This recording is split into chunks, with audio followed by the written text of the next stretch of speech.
सर्वांना श्री स्वामी समर्थ. तर आपल्या सर्व भक्तांना, गणेश भक्तांना सर्वप्रथम सर्वांना नमस्कार. तर हे बऱ्याच जणांना माहिती असेल, हे राजूरचं गणपती मंदिर आहे. असं भव्य आणि दिव्य भरपूर मोठं अशी प्रशस्त जागा आहे. खूप छान मंदिर आहे बघा. तर सर्वात प्रथम श्री गणेशाय नमः. आदिपूज्य गणाधिदेक्षम विनायकम मंगलपरम रूपश्री श्री गणेश नमाम्यहम.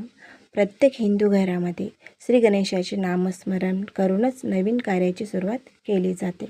कारण कुठलेही विघ्न येऊ नये आणि कार्य पूर्णपणे सफल व्हावे, श्री गणेशाची विधिवत पूजा करून किंवा भक्तिभावाने केवळ नामस्मरण करून कार्यारंभ करता येतो. व्यवसायी लोक आपला धंदा नवीनच सुरू करताना प्रथम गणेश पूजन करतात.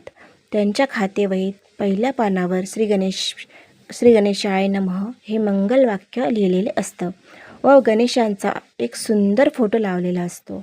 नवीन घर बांधताना, नवीन घरात प्रवेश करताना, मुलांना शाळेत दाखल करताना, कुणी आजारी असताना, आपली प्रिय व्यक्ती संकटात सापडली असताना, कोर्ट कचेरीची कामे करताना, अशा कितीतरी कामाच्या वेळी आपण सर्वप्रथम श्री गणेशांचे नामस्मरण करत असतो.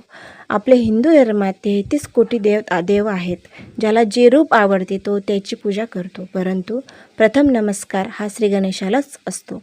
शिवभक्त असो किंवा विष्णू भक्त अथवा शक्तीची उपासना करणारा असतो, देवी भक्त असो, तो देखील प्रथम स्मरण श्री गणेशाचेच करतो. गणेश स्मरण करताना अग्रगण्य, कारण अनंत कोटी ब्रह्मांड नायक परात्पर पूर्णतम परब्रह्म परमात्माच श्री गणपती देवता आहे असे समजले जाते. जो गौरीचा पुत्र आहे, महादेवांचा पुत्र आहे, कार्तिकेचा भ्राता आहे, सगळ्यांचा बाप्पा आहे आणि सगळ्यांना लहान मोठ्या वृद्ध असो सगळ्यांचा तो मित्र, बाप्पा, माय, बाप, जो ज्या रूपामध्ये बघतो प्रत्येकजण तो त्या रूपामध्ये तो दिसत असतो. तर मोषक सवारी असणारा गणपती बाप्पा सर्वांना फार फार आवडतो. दरवर्षी गणपती बाप्पा आपल्या घरी 10 दिवसांसाठी येत असतो आणि प्रत्येकजण आपल्या आपल्या परीने प्रत्येकजण पूजा करत असतो. भक्ती भावाने, श्रद्धेने, मनोभावे त्याला ओवाळीत असतो. आपले दुःख संकटे त्याला सांगत असतो.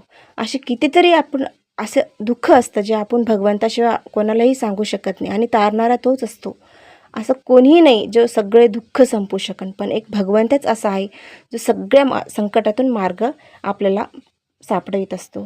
तर बघा किती सुंदर असं भव्य दिव्य मंदिर आहे. इतकं सुंदर वातावरण होतं, कसा झेंडा फडकत होता बघा. गर्दी अशी फारशी काही नव्हती, पण संकष्ट चतुर्थीला असं म्हणतात. मी पहिल्याच वेळेस आलेले आहे.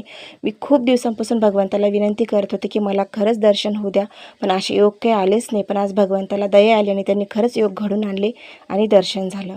तर खरंच तुम्हाला व्हिडिओ आवडला, लाईक शेअर सबस्क्राईब करायला